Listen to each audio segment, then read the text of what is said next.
Welcome to Unfuck Your Life and Relationships with Anita Ashley, psychotherapist and author, and Ryan Rossman, recording studio owner and music producer.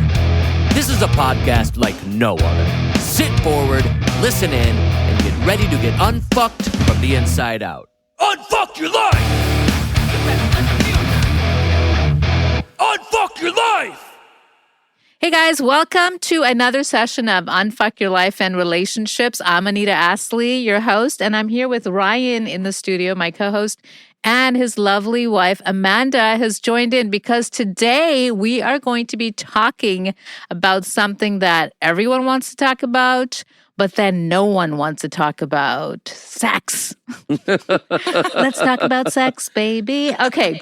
So it's one of the most difficult conversations to have with your partner. It would seem that it would be something fun to talk about, but it's really difficult as the relationship goes deeper and deeper and we get more connected emotionally to our partner. I tell you, I sit across from a lot of couples when they talk about their issues. And I say, how's the physical intimacy in the relationship? And right away they jump to sex because most people think physical intimacy is just having intercourse. I want to say that it's so much more than that, but people think that's what it is. So when I ask the question of frequency, quality, and who initiates, they generally look down, like as if they're not having some. Well, some people are not, and that's the problem. We'll get into it more. But Ryan, what do you think? Is it something that you're comfortable talking about or absolutely. uncomfortable? I feel like I'm probably more comfortable than Amanda is, which is amazing. And I'm really excited to talk about that right now because she has to. I feel like we have come to a point now where we're pretty good about communicating like what our needs are and how things are going to go, with kind of putting the ego aside, because I feel it can be really hard for people sometimes to, like, you want to think, oh, I'm really good at it, or you have this sort of like fragile ego that could be, if maybe you're not performing how you could be, or it's not that can be challenging to talk about. But I think we've done a pretty good job with making our needs known to each other and kind of how to work through it. But there's certainly been some ups and downs. Yes. And you guys are married. You went from the dating phase to the married life. And that's where people talk about the quality suffering and the quantity suffering. And I'll get into the three. Okay, let me just backtrack a bit. So the three major issues couples experience problems in with sex. It's the quantity, the quality, and the initiation dance. And some of you might be thinking, what is the initiation dance? Well, the initiation dance, what do you think it is, Ryan? Well, I mean, how it's going to organically start, or how you're going to, like, I don't know, like you don't want to, who's going to start and how it's going to start. That's right. Are you just going to be like, do you want to have sex right now? Or is it a playful touch? Or is it some eyes or a different outfit or whatever it might be? I mean, there's so many different ways to do that. There's different aspects of that. But the initiation dance is really the asker and the denier. Oh. And the number one of the most frequent complaints about a couple's sex life is that I'm always the one initiating and she's always the one denying. And I have to say the he and she, because most of the time, and in my experience in practice, is that the man is always initiating and the woman is always kind of denying. And then if you get stuck in that ask, deny, or dance, it becomes very toxic in the relationship. And sex becomes very toxic. And it's not something that you want to be toxic, because it's how adults play with each other. So it's really important to talk about who is the one initiating, and is that person feeling like they're always the one initiating? And when I've talked to the other person, and generally it's the woman, she'll say, well, he just doesn't give me enough time. I was going to initiate, but he initiated before me. So what's the solution with that? Well, I'll give you a solution in a minute. But Ryan, what do you think? This whole dance about asking and denying, and a healthy pattern, of course, is when we can change that. I can be the asker, and then, sometimes you can deny because sometimes you don't really feel like it. But then you can also ask me and I can deny if I want to. But hopefully we get to an initiation dance that is healthy between the two of us, that we can exchange those roles. It's when we become polarized. And that's a great way to kill passion. Like asking, it's like deny, asking, deny. And then, of course, it becomes the one who's always asking becomes more aggressive. And the one who's, denying feels very defensive. And then they have this whole negative dance around sex, and the initiation of the dance totally kills your sex life.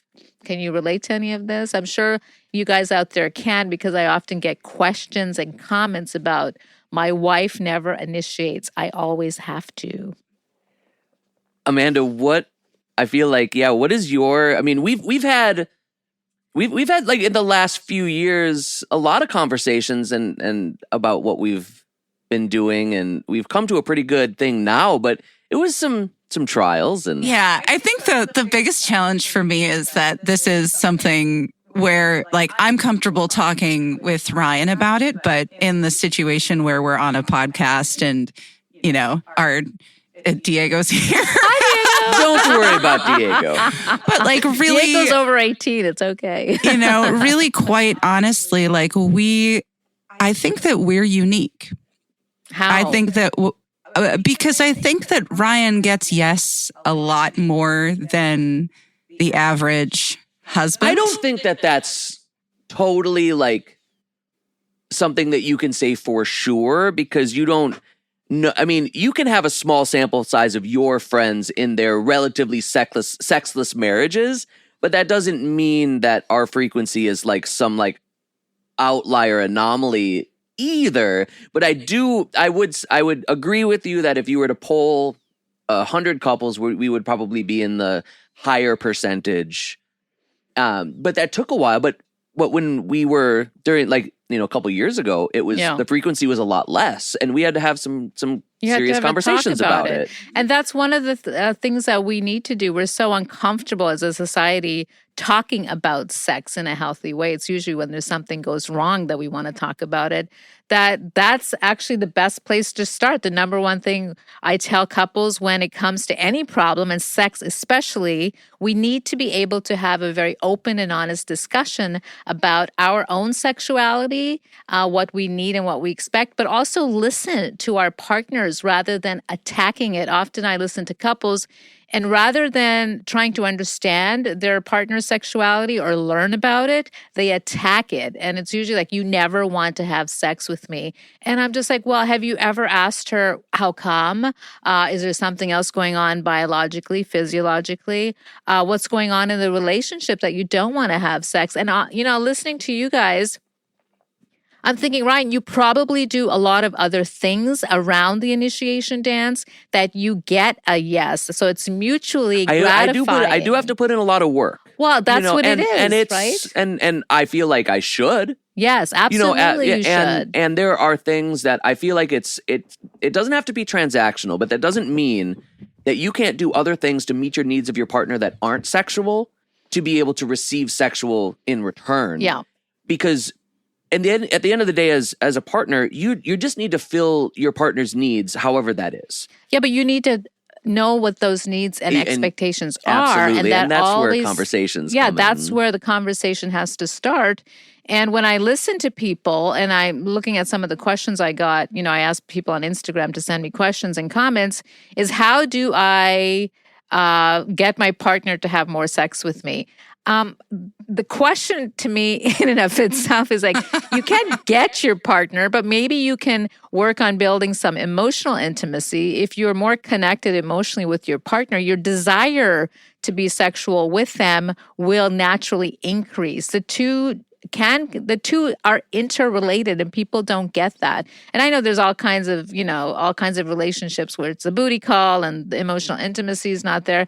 But if it's an important relationship for you, if it's your significant other, that's something you want to build on. Emotional intimacy will definitely enhance the physical intimacy. But again, when I'm listening to you guys, and I'm thinking about couples who come to me for this very difficult problem, and it is a problem if one partner is feeling dissatisfied and they're feeling they're always initiating, you need to have that conversation. And maybe your partner's really not aware of the fact that you're feeling like this. So again, it goes back to having an open conversation about the initiation dance. That's what it's called, the asker and then the denier. But I'm telling you, nobody wants to be the asker all the time, and nobody wants to be the denier all the time. It doesn't feel good to deny your partner. And if you're feeling like, and some women have come forward and shared this with me, that I deny because there's lots of other things that I'm really upset about in this relationship. And sometimes men can just turn that off and it's the physical act. But for women, as we know, we need the emotional intimacy. I'm not saying men don't, but that's our way of connecting with our partner. And then we want to be physical with them. If we're lacking that emotional intimacy, we're less likely to want to have sex. I don't know, Amanda, how do you feel? Oh, absolutely. I agree with that. I think even things like mood and how the day went and all of those things can impact how I feel about it by the end of the day. That's 100%. Yeah. I have to know if I'm going to expect or not. I don't want not expect, but if I'm going to expect that there's a possibility that we're going to have intimacy, I can't be a dick during the rest of the day. Like we can't have be bickering and having all this fights and put her in some kind of mood and then be like, oh, now do you want to do that? Like you have to foster the emotional relationship throughout even the day to have an expectation at night. And I think that can be a situation where men absolutely can turn that off so much quicker than women. Yeah, and women and guys, this already. It's not new in the age today that we live in. This is not new information. It's been around for a long time. Articles, plethora of information on this, that how women need to feel emotionally connected to have better sex with you or even want to have sex with you or be physical with you in a different way. So you're right. And one of the tips I share with people and couples is that if you know that you're going to have sex tonight, because this will lead into the quantity. Scheduled sex is better than no sex, okay? In our busy lives today, sometimes we have to put it on the calendar. And people will say, well, that sounds too manufactured and too artificial. Well, sometimes that's what needs to happen.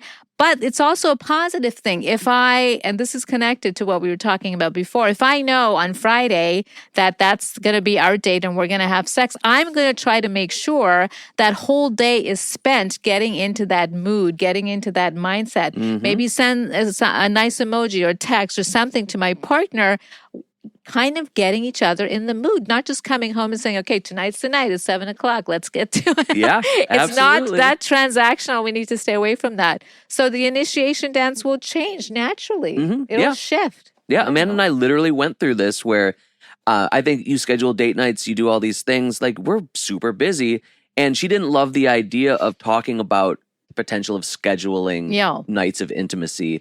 And I think that as she had come around to it and realized that also I had to put in a lot of work and there's a lot of things that I do leading up to it, it's actually taken so much pressure off of it for both of us. Because being that person that has to ask or person that has to deny, it's like you don't want to be like, oh, it could potentially tonight be a night that we have sex. Like, are you wondering about it? Is there stress that's about it? Or on the flip side, oh my God, is he going to ask, but maybe I'm not totally in the mood. Am I going to have to say no again? And then I'm going to feel bad. It's this, but I want to address what you're saying. And this is part of the issue is that people end up having these conversations with themselves, right? There's an internal monologue going on. And I'm like, dude, you need to get this out of you. Share it with your partner because you're answering questions that might be the wrong answer. Your partner might not be feeling like that. But to alleviate all of that, first of all, like I said before, let's have a talk about it and let's put it on the calendar. I'm sorry, it's not going to be spontaneous and amazing like it was when you were in the honeymoon phase of your relationship. That phase doesn't last forever. If we're in a long-term relationship, we are eventually going to get to the point where I'm going to tap into the other part of problems people have is the quality. So it's the initiation dance that becomes problematic. It's the quantity and then the quality. It's so boring because I've been having sex with the same person for the last 10, 15 years, and now I don't want to have that much sex. I'm not motivated to initiate it. All these things are connected to the other, but let's talk about that, the quality of a person's sex life. And I know that quality is impacted by our age, our phase of life, and men and women, we peak at very different times. And we're not going to do a whole biology thing about this because that's not the scope of my expertise nor the podcast, but it's the relational part. And I just want to say to people out there who are listening and thinking, yeah, my sex life is boring. Maybe I'll go have an affair. That's not going to solve the problem because you'll create other problems. Way too many problems. But the quality, it's true. If you are having sex with the same person for 10, 15 years, it's going to get boring. It's normal to feel that way. But the solution is not to go out of your marriage. The solution is to share and offer suggestions and not say, you're boring in bed. Can you not do the same thing? It's attack. But we do that. We attack the other person's sexuality rather than reflecting within ourselves. Okay, our sex life is boring. Our sex life is boring. I'm bored with it. What can I do to spruce things up? And then I can go to my partner and say, hey, can we talk about our sex life? I think we should do something fun or exciting. I'm getting a little bored. I need to do something more rather than focusing on getting the other person to do something differently. What do you think? And you guys have been, you haven't been married that long, but long enough. What do you think, Ryan? Quality. I mean, I don't want to bring. I don't have any specific complaints at all. No. Everything's honestly, everything is here. Great. I put them in a difficult situation. No. But I'm just saying. I'm really comfortable with talking about this because I think that good. Part of the reason why I do feel that it's good because we do have such good communication about what we need. It all goes back to that. And I'm also old enough to know that, like, if there's something that I need to do different, like, I'm not going to have some ego feeling about You're not going to be hurt. Yeah. Right? Your feelings are not going to be hurt. I think Amanda could absolutely talk to me more about what she wants. Yeah. Or needs. And than she does. I would agree with that. And I tell you that often. Yeah. And I feel like, but she's very receptive to me. And I think that we've come to a really good place that it's not always the same, but also when things are feeling like, if she's like, oh, maybe I don't love how things are going. Yeah. Like we'll talk about like, okay, well, how can we reframe what we're going through? Like, how can we change things up? Or is there something that I can do different to make you feel better about the situation? And I have to tell you guys, don't be afraid to guide the hand or whatever it is that's being used in that moment. Let's be honest. Sometimes it's just not hitting the right spot. And some people are afraid, I don't want to offend him because I didn't want to hurt his feelings. The ego, again, we're worried about that fragile ego. But when you're in the moment, it's okay to shift the body, move the hand, the tongue, the mouth, whatever it is that you're doing.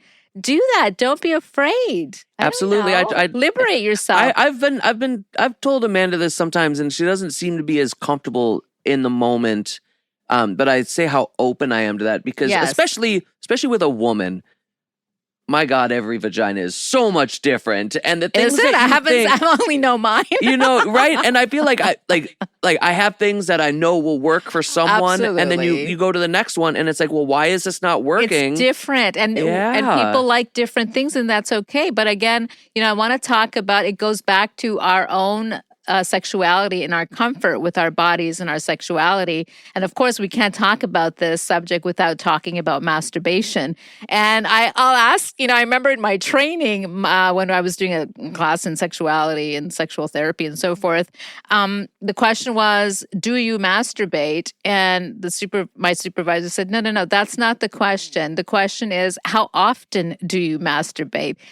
Because if you say, do you masturbate, people who do and feel guilty and, grew up with all that guilt because of religion or how they were brought up, they're not going to share. But if you say how often, you're normalizing it for them right away, saying, you should, I know that you do, so just how often do you do it? And I think masturbation is a great thing. You have to know your body first before you allow somebody else to pleasure you. And you'd be surprised at how many women have told me, well, I've never had an orgasm or I've never done that to myself. And I'm thinking, okay, well, we got to fix that thing. Get to know your vagina. Yeah, that's wild. Like, you've never done it to yourself? Like, come on. Well, but Well, Ryan. Well, Amanda. There's a lot of guilt. How often do you masturbate? Okay, well, so I'm a little bit different. So it's not, obviously when I was young, but I don't really anymore because it seems like it's a lot of work without a lot of payoff. Is it? I thought it would be much easier. I thought the other one was work. Okay, so I have a pretty high sex drive, and I do. I don't want to say demand. That's not the right word. You need. Yeah, and Amanda has, thankfully, fulfills it pretty well. We have, it's pretty regular. But I do struggle with if I would need to do that. It doesn't. It's not like it doesn't totally take care of the itch doesn't get scratched anymore from my own self. So it's just, And I'll jump in here and say to you, if I was working with you guys, I would say, as a therapist, I would say, okay, well, you seem to have a healthy sexual relationship, and then Ryan needs more. So I would say, do you masturbate when you need to, have that satisfaction? And if he were to say yes, I'd say that's great. Because then everybody's needs are getting met. He's not going outside of the marriage. But as long as, I think it's important to share that with your partner so it doesn't become a thing. And then your partner doesn't end up feeling like, wait a minute, I thought I was satisfying him and I'm pretty satisfied. And now I find him masturbating in the bathroom. Like, oh my God, that's offensive to me. I'm like, well, it doesn't have to be. Like, I don't think I would be offended if I felt like I was satisfying my partner and then he needs more. I'd be like, well, you got a hand, or if you need it in a different way or at a different okay with time. That. Like if Amanda's at home and I'm at work, I really couldn't care less. Like, how does it affect anything? Like, as long as your sex life is good, yes, and everyone's needs are being met, like. But I've worked with women who they're hurt by that. I'm like, well, it's not, okay, it's a different scenario if he's not having sex with you and then you find him masturbating. Right. That's a different problem. But if you have a healthy sex life and he needs some more, or even if the woman does, it can be the other way around too. That's okay. But as long as you talk about it and you know that, so it's not this dirty little thing, most of the time, well, we've been conditioned to believe that it's dirty little thing that we do when we masturbate. It's perfectly normal. It's healthy. It's natural. I think it's abnormal and unusual if you've never done that and you're afraid to, because it is your body. And this leads into the orgasm. And I want to talk about, and I want to say, because when I was reading about this, because I like to read about this and see what's up to date, I read something and I'm like, oh yeah, that's so true. You don't give anybody an orgasm. The orgasm belongs to you. You give it to yourself. The other person enhances the experience. And that should relieve a lot of us, a lot of you listening out there, because that'll take the pressure off. Like, you have to give your partner an orgasm. Sometimes that becomes the goal of sex, and it's not. You enhance the experience. But I read that and I thought, yeah, that's so true. I own my own orgasm. This is my body, and I'm in control of that. The other person is going to help me to have a better experience. I didn't know. I kind of like that, and I shared it with some other people. They're like, wait a minute, no, I have to give you that. This is something I give to my partner. I'm like, no, it's not a Christmas gift. It's not. It's your partners. They own it. You enhance it for them. I didn't know. What do you think about that? 100%. I think, like, especially with women, maybe intercourse, you don't really get an orgasm. Most people don't. Most women don't, by the way. Yeah, but a vibrator or whatever might. Yes. Don't feel weird about it. Just bring it into the bedroom, both as the man being like, well, I'm not, it's not that I'm doing something wrong or I'm inadequate. Like, let that be something that can enhance and add to what you're doing. And it's just like part of the fun. Like, maybe the intercourse feels great, but the orgasm doesn't always happen. But then you add a toy at the end and everyone's happy. Like, this, you should be excited about this, not feeling like threatened by a machine. And I certainly did when I was younger. Yeah. That was weird. But as I've gotten older, I'm like, man, whatever's going to make everyone happy, like, let's go crazy. And this speaks to the quality. If you're getting to the place where you're bored, and we all get there in relationships, bring in the vibrator.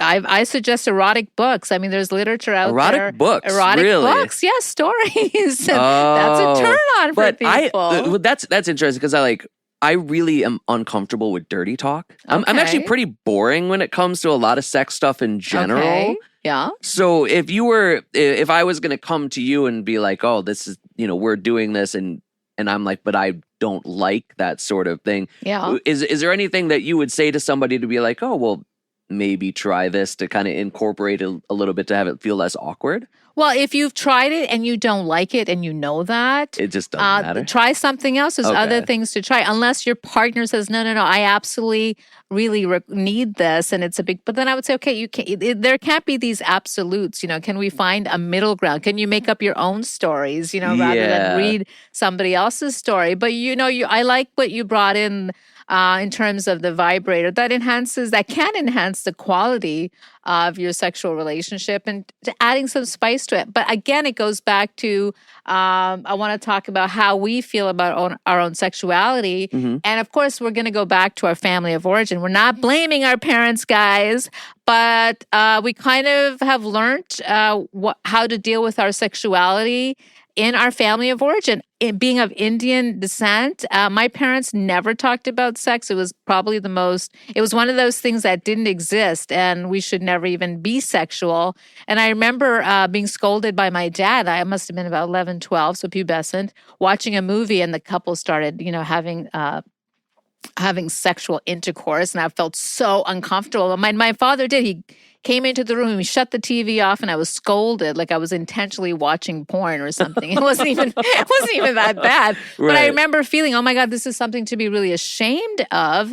And I can't believe today I'm so open and honest. I'm, saying all these words, masturbation, blowjobs, whatever. Sorry, Mom, not sorry. But again, so I was repressed. I think, oh my God, it's such a dirty, disgusting thing and something to be ashamed of. And it took me a while through my own therapy to work on it and say, no, it's not. It's very natural, and I need to get to know my own body before I can share it with somebody else. And that enhanced the experience to get in touch with my own sexuality, to recognize, how fucked up it was in my childhood not to talk about sex. So unfucked it through therapy, but that helped me with the quality of my sex life because I was able to embrace it rather than see it as something that's dirty. Yeah. I think that's it has to be something that you can really talk about openly and not have some sort of weird taboos about it, because it's something that everybody does and everybody thinks about, and it's like one of the most basic human things that we have. We have to make children, we have to do this stuff. Yeah. I think my parents probably were too open about it. Were they? Yeah, it was like it was maybe a little uncomfortable. But maybe sometimes. That's why you're pretty open about it. But it certainly helped with me being open about it. Yeah. Absolutely. And I'm very open with my kids about it. I went not completely the other way, but I'm very open about it, and I hope they would come to me with issues. And yeah, that's weird. I'm their mom, but I don't pretend like it's something that they don't do. My daughter's pretty young. And I've asked her, and she said, "No, I haven't." Sorry, Sarah, I don't mean to share your private information, but my son would openly tell me. I'm like, okay, dude, I so don't want to know this. Okay, yeah. But I'm so happy that I've raised them to be very comfortable with not only their sexuality, but questions and comments that they have about other people. And that's the kind of environment I want to create in my own family right now. And I didn't have that. And all of that to say impacts our quality, our quantity, and of course our initiation dance, how we feel about it. And I want to say something about women, because I'm a woman, I know myself best, and I'm working with other women, is there is still this shame and guilt about initiating sex. And I think that's the part of it's cultural. Like if we initiate sex somehow, we're whores, we're sluts, and why do we want it? The sexual revolution helped us to break some of those stereotypes. But I think still today, it's still kind of a thing. I don't know. I don't know. I don't think it should be. It shouldn't be, but I think it still is. Like we expect the man to initiate because if we initiate, we're bad girls or we're naughty. Right. You're not, ladies. Yeah, you shouldn't be ashamed of having a sex drive or any of those things. Like Amanda, if she would come in, like she's in the hot tub, she comes in, she's like, "You want to go upstairs and have sex?" I'm like, "Absolutely. This is amazing." Not only good for you. Not only is it's kind of spontaneous. It also takes all the pressure off of like wondering or any of that stuff. I'm like, this is like dope. Like she's interested and attracted and like interested in sex with me. And she takes charge and says, "Come on, let's and all go." that. And I'm like, and it doesn't even have to be like some big production. If it can be 2 p.m. and 20 minutes later we're back to, doing whatever work we were doing or whatever it is, like that can be amazing. And I think that I would say empowering women to feel okay with having a sex drive and wanting to initiate is great for them, but I think it's great for the relationship too. And I don't know, there's something that makes me feel like, oh, she really loved me. Like, oh, do you want to go upstairs? I'll give you a blowjob now. I'm like, wow, she really loves me. This is really nice. Like, and it helps the emotional intimacy for me a lot. Yeah. Because you feel close to her. Yeah, Amanda? definitely. That's a huge compliment. Congratulations. It is a super huge compliment. Yeah. Thanks, honey. Yeah. I do my best. Yeah, you do. And I try to. I do. Yeah. And he definitely asks and so frequently gets a yes. And I try to also offer so he doesn't have to always ask. Yeah. Or like if I know the ask is going to come, I'll take the pressure off and be like, oh, I know he's going to ask, so I'm just going to offer. Yeah, but which is nice because it's hard to ask for what you want sometimes, and it's nicer if somebody just goes ahead and offers. But even I'm listening to you, and I think that's fantastic. You guys have this great relationship. But even the language of offering. It's like saying, no, I want to have sex. Get your ass over here. It's like, I'm not offering myself to you. I'm going to take you. Yeah. But it's the language. It's all about empowering and saying, it's not something that I'm going to give you. I want it. But we're so conditioned to think it's not something women want, and men are always hounding us for it. And we must either say yes or we must either say no. But we also have sexual needs and desires and want to have sex. But sometimes that gets lost in being made to feel like there's something wrong with us when our frequency is not the same as our partners. I often hear that, from men complaining about their wives not wanting to have sex. It's not that, and I'll say most of the time, it's not that they don't want to. There's something going on with them. And again, we got to have that conversation. And that's impacted by the relationship. The relationship part is so important. And if we talk about physiology, not that we're going to, that's boring, but there is books. What the fuck? Well, physiology, biology, but there is that component of men after 40, 1% decline every year of testosterone, and women going through menopause, pre, post, all those biological issues, which men and women as we age, the frequency and the desire does go down, but according to research, the quality goes up. And I'm thinking that's because we know ourselves well. And like you said, Ryan, you've had, numerous vaginas been exposed to, so you kind of know the body and, penises and so forth. We have more experience. And wait, Amanda, you have not seen any other penises. Certainly not. Yours, apparently she said yours is the best. So hey, that's all we have to know for now. So there is that biological component that we can't deny.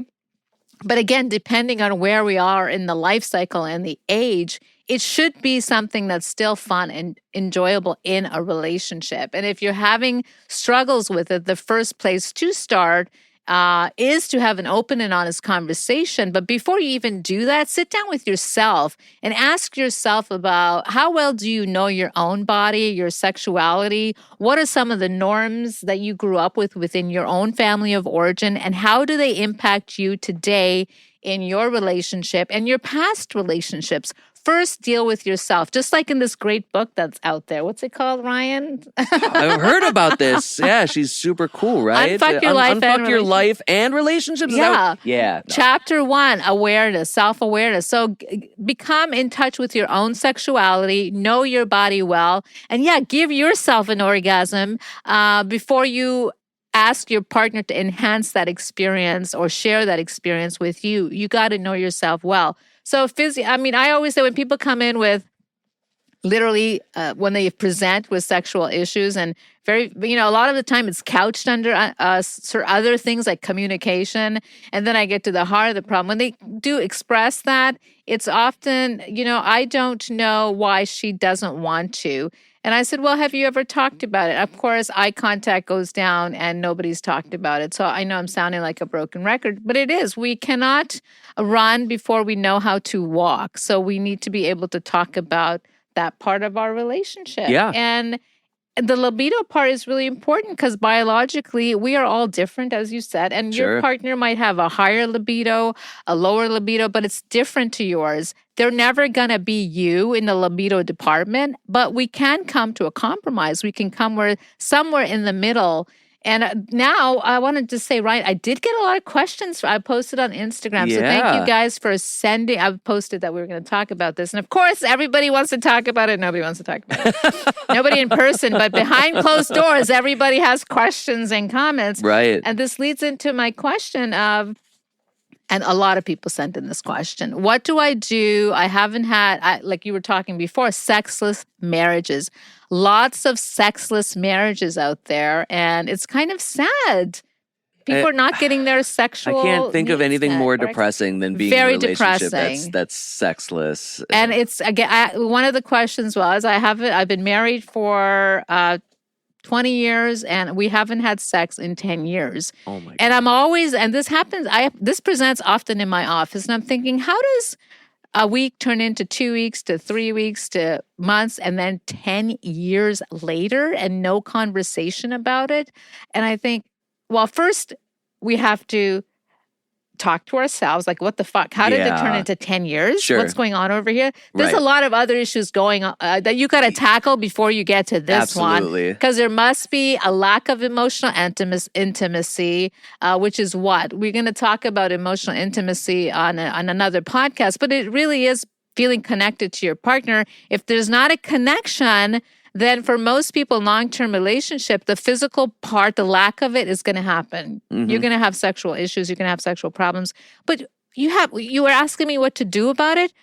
First thing, like I said, and we've talked about here, have an open and honest conversation with your partner. Do not attack them. Don't say, why aren't you having sex with me? What's wrong with you? No, it's saying, I want to sit down and talk about it. I really desire to be closer to you emotionally and physically.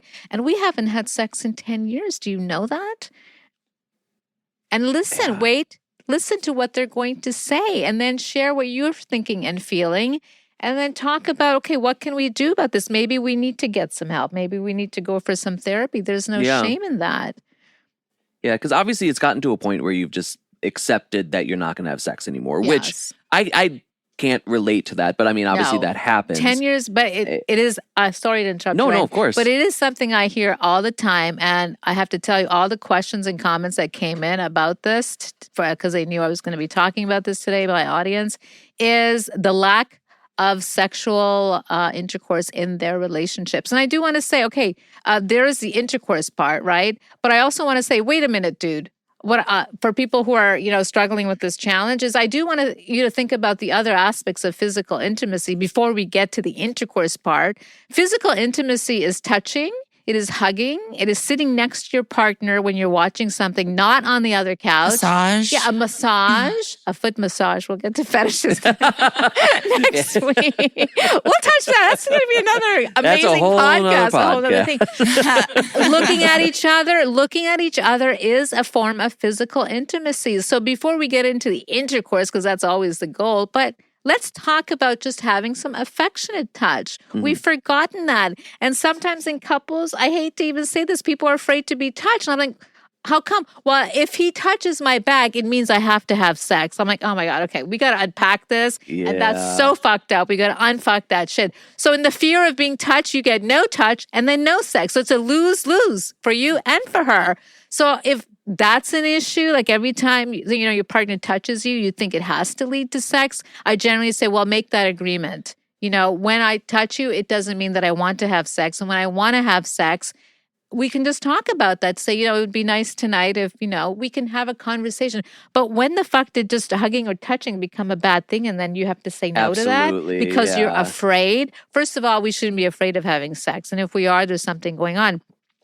And this is not about, sexual abuse and all of that, but I have to tap into a little bit about that because, people do have that history, unfortunately, in our world that they've suffered some sexual assault or some abuse.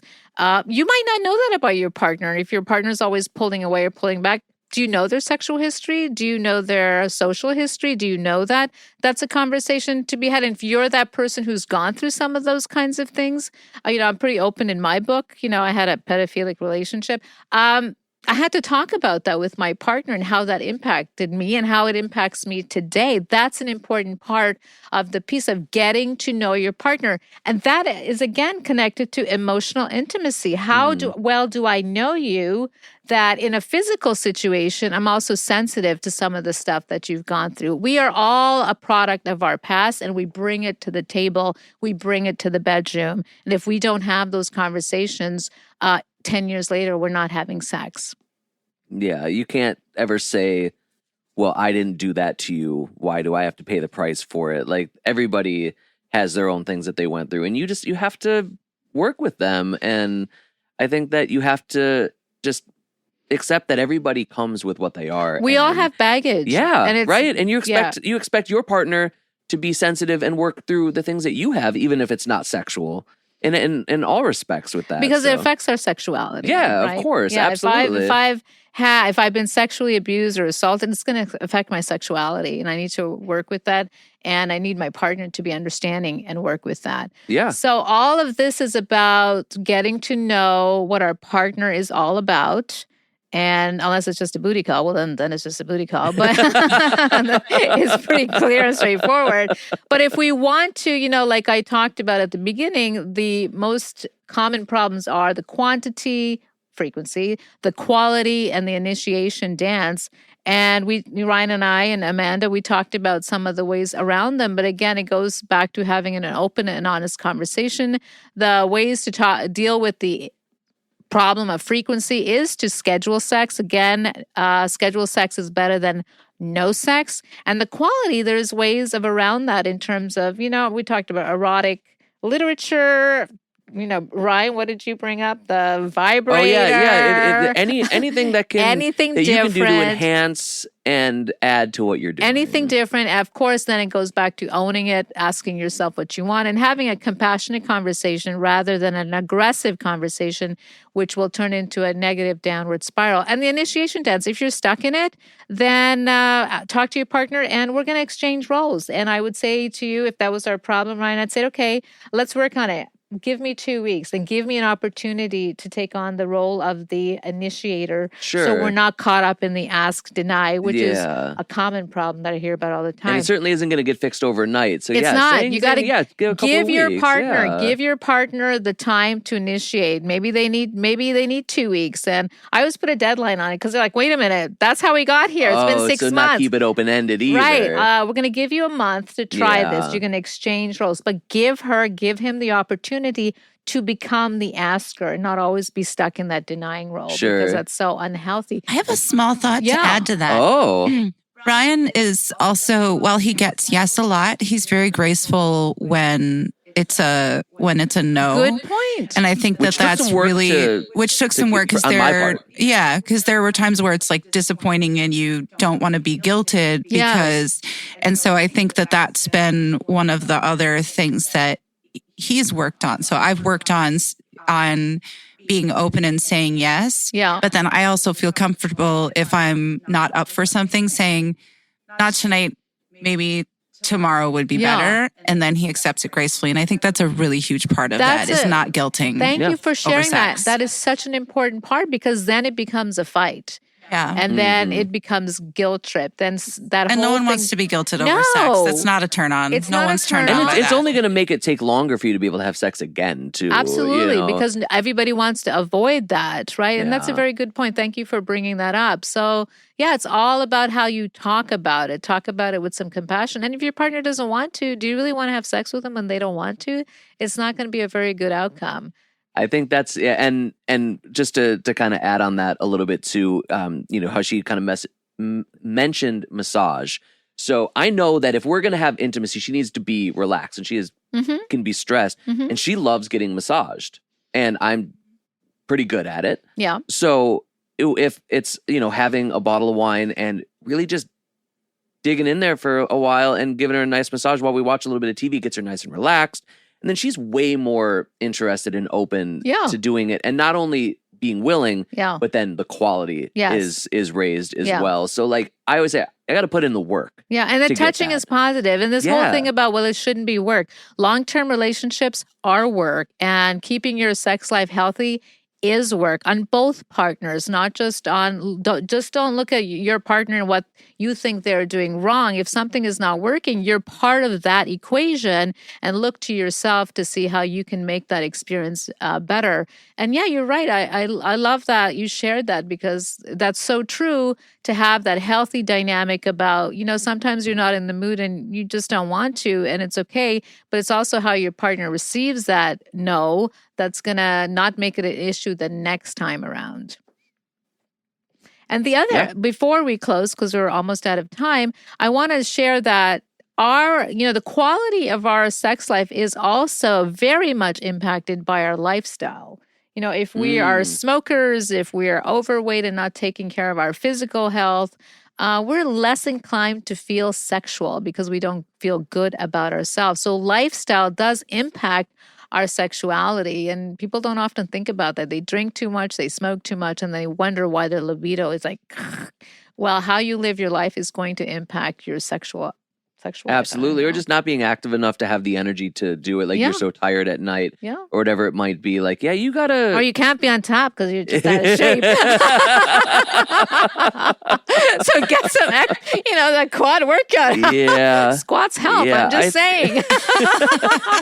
It's like with everything. Like you gotta feed your mental and your physical to be able to be successful in the stuff that you're doing. And, yes. And emotional intimacy, we're going to be talking about that. But the emotional intimacy goes hand in hand with physical intimacy. And guys, physical intimacy is so much more than having intercourse.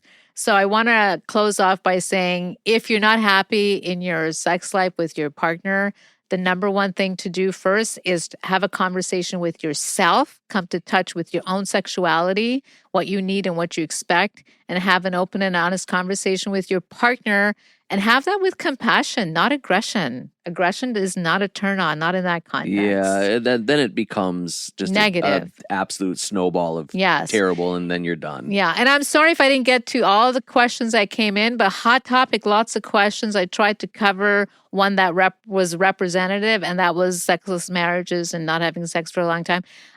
So that's it. But next podcast episode is related to this. We're going to be talking about fetishes. So stay tuned. Thank you guys for joining us today. Thank you, Amanda, and of course my wonderful co-host Ryan. But Amanda, thanks for sharing your experiences, and you guys are amazing role models for everybody out there. I'm not just saying that, they really are just sickly in love and amazing. But anyway, see you guys next time on Unfuck Your Life and Relationships with Anita and Ryan. Unfuck Your Life and Relationships was recorded at High Five Studio in Milwaukee, Wisconsin. Unfuck your life! Unfuck your life!